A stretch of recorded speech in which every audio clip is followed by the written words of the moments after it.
Hello everyone, welcome to BKM classes. दोस्तों, इस video में आपके लिए एसएससी सीजीएल 2023 में पूछे गए 26 जुलाई के थर्ड शिफ्ट के सभी जीके के प्रश्नों को एक्स्ट्रा फैक्ट सहित जो है लेकर आए हैं, जो एसएससी के होने वाले किसी भी एग्ज़ाम के लिए अति महत्वपूर्ण है। तो चलिए वीडियो को स्टार्ट करते हैं। पहला प्रश्न है, 110 मीटर बाधा दौड़ में फ्लाइटों की संख्या कितनी होती है? तो इसमें ऑप्शन है 9, 8, 10 और 11। ठीक है, तो इसमें देख सकते हैं फोटो पे, यहाँ पे बाधा लगे हुए हैं और इसको जब पार करना होता है तो 110 मीटर की बाधा दौड़ में 10 फ्लाइटें होती है। ठीक है, तो चलिए देखते हैं इसके बारे में। बाधा दौड़ क्या होता है कि बाधा दौड़ में कुछ बाधाओं को ट्रैक पर तय बिंदुओं पर रखा जाता है और धावकों को इन बाधाओं को पार करने के बाद अपनी दौड़ पूरी करनी होती है। तो पुरुषों के लिए कुछ मुख्य जो है बाधा दौड़ जो है 110 मीटर का होता है, 200 मीटर का होता है और 400 मीटर की होती है। और महिलाओं के लिए यह दौड़ जो है 80 मीटर, 100 मीटर और 200 मीटर की होती है।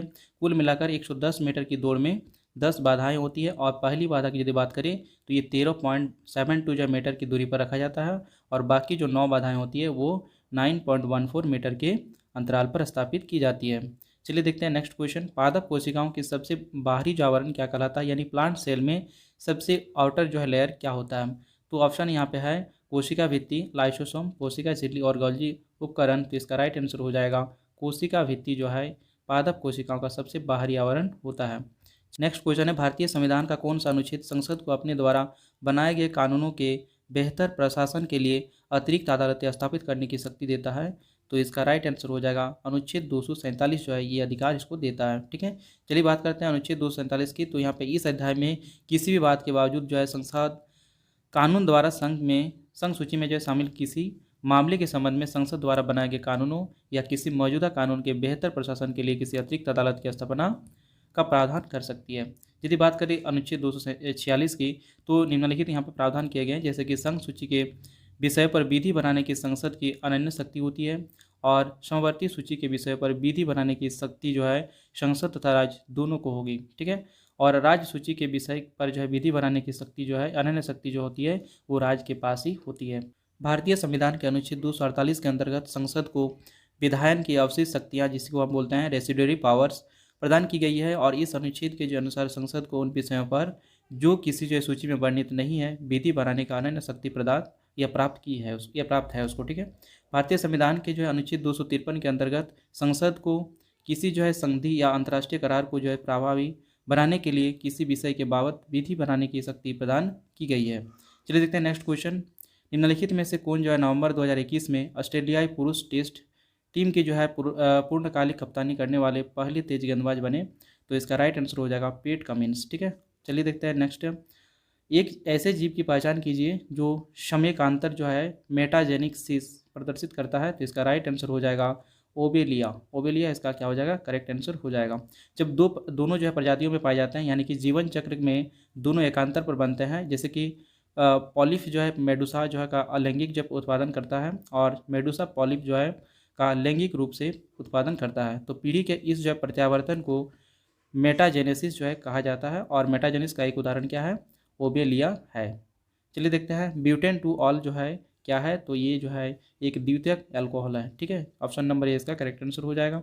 चलिए देखते हैं नेक्स्ट क्वेश्चन। भारतीय संगीतकार रविशंकर ने सर्वश्रेष्ठ चैम्बर संगीत जो है प्रदर्शन के लिए 1968 में अपना पहला ग्रैमी पुरस्कार जो है निम्नलिखित में से किस एल्बम के लिए जीता था? तो इसका राइट आंसर हो जाएगा बेस्ट मीट्स जो है ईस्ट जो है इसका राइट आंसर हो जाएगा। चलिए देखते हैं नेक्स्ट क्वेश्चन। लघु इकाइयों को जो है डैश के आधार पर बड़ी इकाइयों से विभेदित किया जाता है। तो इसका राइट आंसर हो जाएगा निवेश की राशि से। नेक्स्ट क्वेश्चन है कि संवैधानिक संशोधन के तहत राज्य जो है 6 से 14 वर्ष की आयु वाले सभी बच्चों को मुफ्त और अनिवार्य शिक्षा प्रदान करेगा। तो ये जो है संवैधानिक संशोधन 86वां है, तो ऑप्शन नंबर जो है 20 का करेक्ट आंसर हो जाएगा। चलिए बात करते हैं 86 यानी 6 से 14 वर्ष की जो है उम्र है कि हर एक बच्चों को जो है मुफ्त और अनिवार्य शिक्षा का अधिकार है और संविधान जो है कि ये जो है 86वें संशोधन द्वारा शिक्षा के अधिकार को प्रभावी बनाया गया है। चलिए देखते हैं नेक्स्ट क्वेश्चन। मगध महाजनपद जो है किस नदियों से घिरा हुआ था? तो इसका राइट आंसर हो जाएगा गंगा और सोन नदी से घिरा हुआ था। मगध साम्राज्य जो है गंगा नदी के तट पर स्थापित किया गया था और पश्चिम में जो है सोन नदी से यह घिरा हुआ था। चलिए बात करते हैं नेक्स्ट क्वेश्चन। उत्तराखंड के राज्यपाल लेफ्टिनेंट जनरल सेवानिवृत्त जो है गुरमीत सिंह ने जो है जनवरी 2023 में राज्य सरकार की नौकरियों में महिलाओं को कितने प्रतिशत आरक्षण प्रदान करने वाले जो विधायी विधेयक जो है कि वो मंजूरी दी है? तो इसका राइट आंसर हो जाएगा 30% जो है आरक्षण देने की प्रदान करने की जो विधायी विधेयक जो है को मंजूरी दे दी गई है। चलिए देखते हैं नेक्स्ट यहाँ पे उत्तराखंड के वर्तमान जो है मुख्यमंत्री कौन है? पुष्कर सिंह धामी। और गवर्नर कौन है? गुरमीत सिंह है। नेक्स्ट क्वेश्चन है मुख्यतः किसके कहने पर महात्मा गांधी किसानों की समस्याओं को समझने के लिए चंपारण गए थे? तो ऑप्शन है जयप्रकाश नारायण, वल्लभ भाई पटेल, मौलाना मजरूल जो है हक और राजकुमार शुक्ल। तो इसका राइट आंसर हो जाएगा राजकुमार शुक्ल जो है इसका राइट आंसर हो जाएगा। चलिए बात करते हैं यहाँ पे महात्मा गांधी को नील किसानों की दुर्दशा को दिखाने के लिए जो है राजकुमार शुक्ला ने उन्हें या शुक्ल ने उन्हें चंपारण ले गए थे। ठीक है, चलिए देखते हैं पश्चिमी चक्रवाती विक्षोभ जो है डैश से उत्पन्न होता है? तो इसका राइट आंसर हो जाएगा भूमध्य सागर से ये उत्पन्न होता है पश्चिमी चक्रवाती विक्षोभ। ठीक है, पश्चिमी चक्रवाती विक्षोभ जो है शीतकालीन मौसम की घटनाएं हैं और जो भूमध्य सागरीय जो है क्षेत्र से पश्चिमी प्रवाह द्वारा लाई जाती है। और पश्चिमी विक्षोभ जो है मध्य अक्षांश क्षेत्र यानी कि कर्क रेखा के उत्तर में विकसित होते हैं और उष्णकटिबंधीय क्षेत्र में नहीं पहुंचते हैं, इसीलिए उन्हें जो है मध्य अक्षांश तूफान या अतिरिक्त उष्णकटिबंधीय तूफान कहा जाता है। नेक्स्ट क्वेश्चन है निम्नलिखित में से किस देश ने पैरा ओलंपिक 2020 में सर्वाधिक पदक जो है जीते थे? तो इसका राइट आंसर हो जाएगा चीन ने सर्वाधिक पदक जीते थे पैरा ओलंपिक 2020 में।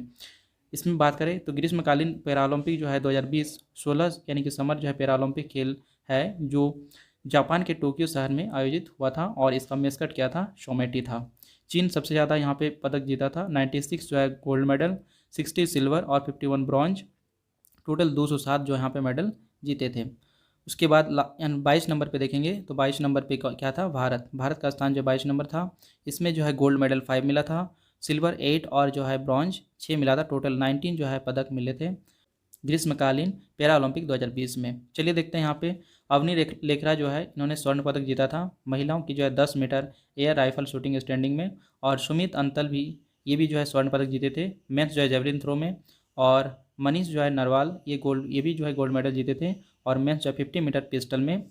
और प्रमोद भगत भी ये भी जो है गोल्ड मेडल जीते थे और मेंस जो है सिंगल बैडमिंटन में। और कृष्णा नागर इसने भी स्वर्ण पदक जीता था मेंस सिंगल बैडमिंटन में। चलिए देखते हैं यहाँ पे और कौन कौन से जीते थे। तो भाविना पटेल ये भी जीती थी सिल्वर। इस टाइप से आप जो है पूरा लिस्ट इसका देख सकते हैं कौन कौन जो है कितने सारे 19 जो टोटल 19 पदक आए थे और 19 पदक का यहाँ पे नाम दिया गया है। इसमें सारा लिस्ट दिया गया है कौन कौन से विनर जो है या कौन कौन से भारतीय इसमें विनर थे। चलिए देखते हैं नेक्स्ट क्वेश्चन। आवेशित कणों का पता लगाने के लिए क्लाउड चैम्बर के विकास के लिए 1927 में आर्थर कॉम्पटन के साथ किसे नोबेल पुरस्कार दिया गया था? चार्ल्स विल्सन जो है इसका राइट आंसर हो जाएगा ऑप्शन नंबर ए। चलिए देखते हैं बादल कक्ष क्या है। तो क्लाउड चैम्बर जिसे जो है विल्सन कक्ष के नाम से भी जाना जाता है, तो इसको विल्सन कक्ष भी बोलते हैं या बादल कक्ष भी बोलते हैं।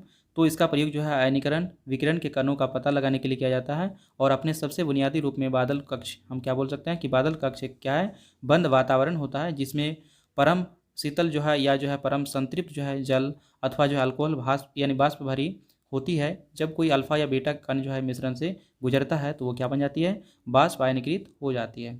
चलिए देखते हैं नेक्स्ट क्वेश्चन। निम्नलिखित में से कौन सा सरकार की राजस्व प्राप्ति का उदाहरण है? तो यहाँ पे क्या हो जाएगा इसका? सरकार द्वारा संग्रहित जीएसटी जो है ये क्या हो जाएगा? ये सरकार का राजस्व प्राप्ति का एक उदाहरण है। चलिए देखते हैं यहाँ पे सरकार द्वारा जो है वसूले गए सभी प्रकार के कर या जो है शुल्क निवेशों जो है निवेशों पर प्राप्त जो है ब्याज या लाभांश जो है तथा विभिन्न सेवाओं के बदले प्राप्त जो है रकम को राजस्व प्राप्ति या राजस्व जिसको हम बोलते हैं रेवेन्यू के नाम से भी जानते हैं। भारत में जनगणना पहली बार 1872 में डैश के अधीन शुरू किया गया था। तो इसका राइट आंसर हो जाएगा option number A Lord Mayo. ठीक है, चलिए बात करते हैं। भारत की पहली जनगणना जो है 1872 ईस्वी में लॉर्ड मेयो के शासनकाल में हुई थी। और पहली आधिकारिक जनगणना की बात करें तो ये 1881 से स्टार्ट हुई और जो किसके शासनकाल में था? लॉर्ड रिपन के जो है अधीन था। और 1901 से जो है ये क्या हुआ? हर दशक में ये स्टार्ट हो गया, हर दशक में जो है एक बार जनगणना शुरू हो गया। 2011 की जनगणना का नारा क्या था? कि हमारी जनगणना हमारा भविष्य था। चलिए बात करते हैं नेक्स्ट क्वेश्चन। इसको इंडिया जो है यानी कि इसको बोल सकते हैं इंडियन आयरन इंडस्ट्रियल कंपनी ने अपना पहला कारखाना कहाँ स्थापित किया था? तो इसका राइट आंसर हो जाएगा हीरापुर, जो कि अभी वर्तमान में बर्नपुर के नाम से जाना जाता है, जो वेस्ट बंगाल में स्थित है। ये सेल का एक पार्ट है। नेक्स्ट क्वेश्चन है निम्नलिखित में से कौन सी नदी केरल राज्य में नहीं बहती है? तो इसका राइट आंसर हो जाएगा पेनार नदी जो है केरल राज्य में नहीं बहती है। कहाँ बहती है? आंध्र प्रदेश में। आंध्र प्रदेश की एक नदी है, आंध्र प्रदेश की एक नदी है। और ये जो है इसका राइट आंसर हो जाएगा ऑप्शन नंबर सी। बात करते हैं पेरियार नदी की, तो पेरियार नदी जो है भारत के केरल राज्य की सबसे लंबी और बड़ी नदी है, और केरल में जल विद्युत का जो सबसे बड़ा स्रोत भी इडुक्की बांध से होता है, जो पेरियार नदी पर बना हुआ है। चलिए देखते हैं नेक्स्ट क्वेश्चन। हर साल मनाए जाने वाले गुरु जो है केलुचरण महापात्रा पुरस्कार उत्सव का नाम निम्नलिखित में से किस नृत्य शैली के प्रसिद्ध शास्त्रीय नर्तक के नाम पर जो है रखा गया है? तो इसका राइट आंसर हो जाएगा ओडिसी नृत्य। तो केलुचरण जो है महापात्रा जो है ये ओडिसी नृत्य से संबंधित है। चलिए बात करते हैं नेक्स्ट क्वेश्चन। वह दिल्ली का सुल्तान था जिसने दरबार में सिजदा और पेबोस की प्रथा शुरू की थी, वह कौन था? तो इसका राइट आंसर हो जाएगा गयासुद्दीन बलबन जो था, उन्होंने सिजदा और पेबोस प्रथा को शुरू किया था। बलबन ने सिजदा जो है यानी कि साष्टांग प्रणाम, और पेबोस जिसका मतलब होता है दरबार में सुल्तानों के पैरों को चूमना, को सुल्तान के लिए जो है सलाम के लिए सामान्य रूप में पेश किया जाता था। और उन्होंने जो है नवरोज उत्सव या नवरोज त्यौहार को भी जो है शुरुआत की थी। नेक्स्ट क्वेश्चन है, फारसी में लिखी गई गिफ्ट टू मोनोथिस्ट के जो है लेखक कौन है, जिसमें अनकेश्वरवाद की निंदा की गई है? तो इसका राइट आंसर हो जाएगा राजा राम मोहन राय ने गिफ्ट टू मोनोथिस्ट का जो है क्या किया था, फारसी में अनुवाद किया था। चलिए देखते हैं नेक्स्ट क्वेश्चन। गुरुवायुर एकादशी जो भारत के किस राज्य का सांस्कृतिक उत्सव है? तो इसका राइट आंसर हो जाएगा केरल का ये क्या था, सांस्कृतिक उत्सव है गुरुवायुर एकादशी। ठीक है, चलिए देखते हैं नेक्स्ट क्वेश्चन। लाई हरोबा जो है भारत के निम्नलिखित शास्त्रीय नृत्यों में से किसका प्रारंभिक रूप है? तो इसका राइट आंसर हो जाएगा मणिपुरी का। तो यहाँ पे मणिपुरी शास्त्रीय नृत्य का जो है प्रारंभिक रूप क्या है, लाई हरोबा है, जो कि मणिपुर जो है स्टेट का एक जो है शास्त्रीय नृत्य है। नेक्स्ट क्वेश्चन है, किस राज्य की विधानसभा ने 2021 में विधान परिषद बनाने का प्रस्ताव पारित किया है? तो इसका राइट आंसर हो जाएगा पश्चिम बंगाल ने। तो यहाँ पे पश्चिम बंगाल राज्य की विधानसभा ने 2021 में विधान परिषद बनाने का प्रस्ताव पारित किया है, तो इसका राइट आंसर हो जाएगा ऑप्शन नंबर डी, पश्चिम बंगाल। चलिए यहाँ पे बात करते हैं, तो वर्तमान में आंध्र प्रदेश, तेलंगाना, उत्तर प्रदेश, बिहार, महाराष्ट्र और कर्नाटक में क्या है, विधान परिषद है, यानी कि 6 जो है राज्यों पे, भारत के 6 राज्यों पर जो है क्या है, विधान परिषद है भारत के। तो दोस्तों ये था एसएससी सीजीएल 2023 में पूछे गए कुछ महत्वपूर्ण प्रश्न। तो यदि वीडियो अच्छा लगे तो प्लीज़ लाइक करें, शेयर करिए और सब्सक्राइब करिए, साथ ही बेल आइकन भी ऑन कर ले जिससे आपको हर वीडियो का नोटिफिकेशन सबसे पहले पहुंच पाए। तो चलिए मिलते हैं अगले वीडियो में, तब तक के लिए धन्यवाद।